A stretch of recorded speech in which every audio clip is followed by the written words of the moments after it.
What is up, Janksters? It's your boy Graham, also known as HamHawks42 on the internet. Today we have another edition of the Overthinking MTG podcast, the show where we look at an individual Magic card and talk about it for 10 minutes or so. And today we have a random card selected by the community. Now, that may not make sense.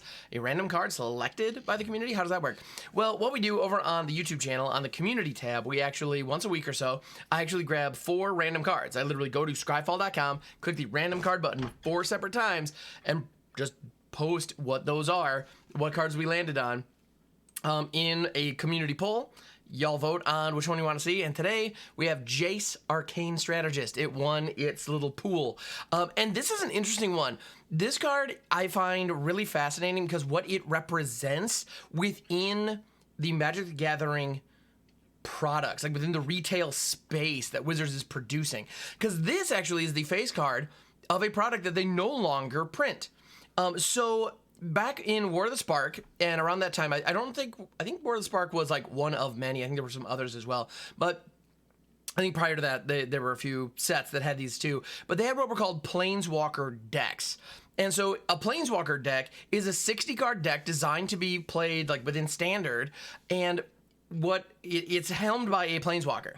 You get a one-of copy of a mythic Planeswalker that is kind of the star of the show. All the cards within the deck are designed to support that Planeswalker in one way or another, including a card that every deck had one of these, a card that's actually designed to get some kind of effect and then also tutor up the Planeswalker itself. So if you only have one, okay, it's fine, you can go find it. And I think the idea was to encourage new players to pick these up, to get a feel for the game, learn how they work, while kind of having their champion within their deck. I think they've since kind of realized that, well, the Commander precons that they were already producing as well at this point, we're well into producing at this point, we're just doing a better job of that. Because in a game of Commander, you have access to a commander. If you want one character to represent you in the battle, Commander does that. Like, it's deep entrenched within the mechanics of the game. 60-card formats such as Standard don't do that, like, at all. And so the idea of trying to get someone an image of a card, like, this is Jace. You can play as Jace. Okay, cool, now shuffle him into that deck of cards and you may not draw him. It's a tougher sell. And as a result, they seem to have moved away from the Planeswalker decks and gone exclusively to the Commander precons. And honestly, that's for the best, because the Commander decks were designed to be a new player product, and this was still at a time when it was very clear that new player product meant not worth your time if you already play. Because it was just bad. The power was low, and the cards included were just not interesting. Take, for example, Jace, Arcane Strategist, the card that brought us here today. It is a legendary Planeswalker for 4 blue, so we have a 6-drop Planeswalker. Whenever you draw your second card each turn, put a +1/+1 counter on target creature you control. It's not a bad effect necessarily, but what else do we got? +1, draw a card. Hey, cool, so that feeds itself, great. -7, creatures you control can't be blocked this turn, and its starting loyalty is 4. So the abilities here are not bad. The idea of buffing your team by drawing a card, like when you draw your second card each turn, you buff the team, and a Planeswalker with a +1 draw a card, like, that's not a bad passive. But as a 6-drop Planeswalker, I mean, when you drop this, you have to uptick it for 3 whole turns before you can choose to ultimate it, at which point you're sacrificing your walker, and what you're getting there is your whole team becomes unblockable. Well, in a mono blue strategy, this is terrible, honestly, because here we have a mono blue Planeswalker that is trying to get you cards in your hand, but it's designed to support creatures. And, honestly, now that I look at this, I realize this is very similar to Teferi, Temporal Pilgrim, who came out in Brothers War. And that one is 10,000 times better than this. Because with that one, its draw a card effect is a 0, but it says it gets a loyalty counter every time you draw a card, and it can produce a creature that gets a counter every time you draw a card. Now, the reason that is so much better is, one, it produces the creature for you. Jace, Arcane Strategist does not do that. If you drop this on 6 and you don't have a creature down, you just spent 6 to draw a card and have a 5 loyalty walker that did nothing else. Like, that feels awful. Like, you get basically nothing. And for your 6-drop, it needs to be better than this, especially by today's power standards. Granted, this came out in War of the Sparks. It was a few years ago. But still, even by the power level at that time, I mean, Spark and Eldraine were in standard at the same time, if I'm not mistaken. So, like, that's what this is trying to compete with. And it's failing miserably. And to give you an idea, this card being, like, this is the card they led with. This was the card that was supposed to get new players excited about Magic. If you took this deck to a friend's house and just jammed it against whatever they had lying around, even the stuff that came out of their shoebox with a rubber band around it, it was probably going to get beat. You know, it just was. You know, your opponent's Crawl Worms could eat this Jace Arcane Strategist. Like, it's just rough.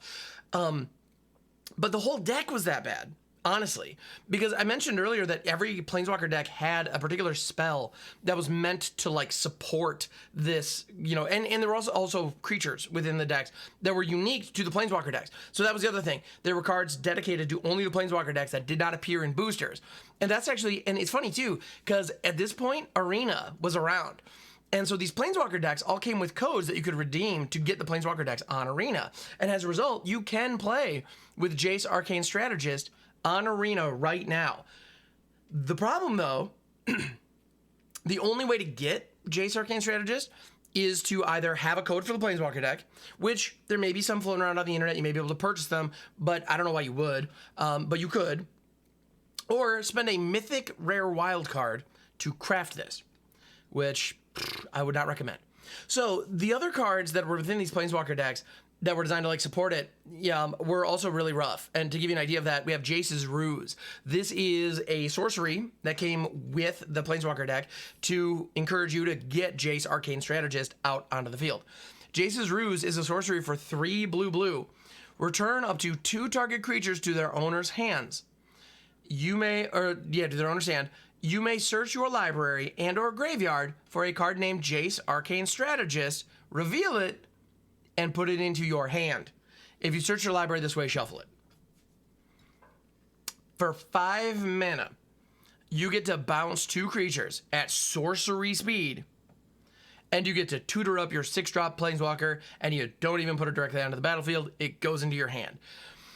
Honestly, like, 5 mana at sorcery speed, this could not be less impactful, honestly.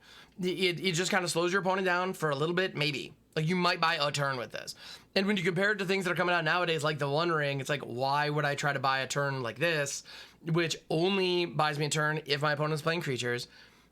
Like, I understand that there are some battlefields on which this is going to be impactful, but the vast majority of the time, it's just not worth it. You're not destroying, you're not killing the creatures, you're just bouncing them back to the opponent's hand. So sure, they need to replay them. If they have haste, this does practically nothing. I don't know. It's just unimpactful. And this is the pattern across all the Planeswalker decks. And I suspect, I don't have the sale data on this, but I suspect they didn't sell particularly well. And Wizards kind of pumped the brakes on them and they stopped doing them. And shortly thereafter, they really doubled down on the Commander products and started putting out Commander-specific pre-con decks alongside every single standard set. Prior to that point, they had been a once-a-year kind of deal. And now they're kind of everywhere. And they're clearly intended to be the intro point to new players because they're relatively inexpensive, they show up frequently, and for every single set, there you can now get a Commander deck. So if you, like, really enjoyed, like, the most recent Innistrad sets, like, let's say you really, like, vibed with the vampire stuff in Crimson Vow, well, there are Crimson Vow Commander decks. You can buy Commander decks that take place on Innistrad in that time period, and you can just savor it, and you can bring those to your Commander pods. So for casual players, those are kind of great. Like, they fit the casual mold perfectly, and they give you a jumping off point that you could then upgrade into Commander, which is a thriving format with a ton of people engaged. And when it's a thriving format with a ton of people engaged, well, then all of a sudden you have a reason to try to upgrade it. Whereas these Planeswalker decks, if you tried to upgrade the Planeswalker decks into a playable 60-card standard deck, you pretty much have to start over. Like, there may have been a handful of utility pieces and maybe a couple of the lands weren't awful, but for the vast majority of the cards, they just weren't impactful. And it's just not really worth it. It is a shame because these are variants. I don't know. These are versions of these characters that are now kind of they're in Magic canon. This is real. This is a version of Jace that exists. I'm there are a lot of different versions of Jace of varying power levels, but I think it's safe to say Jace Arcane Strategist is the weakest Jace. I can't imagine that there is a card with Jace in the type line that is worse than this. And yes, that includes Jace Mirror Mage from Zendikar. In any event, thank you so much for checking out this edition of the Overthinking MTG podcast. This has been interesting. Like I do like the idea of these Planeswalker decks. Any kind of new player products that are designed to be engaging and fun and get people excited about the game, the lore, the characters. I think that's a good thing for the game. But I do think shifting it to Commander makes sense. It just does from a marketing perspective and from a player perspective. Because when you're done learning the game with a precon deck, you can upgrade it into a deck that you're not embarrassed to bring to a casual Commander night.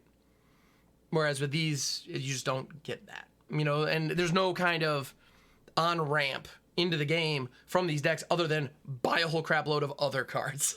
Which, let's be honest, it's Magic. That's ultimately what we want you doing anyway. And it's what we all do. It's part of the deal. But anyway, thank you so much. I appreciate you. And I'll catch you on the next one.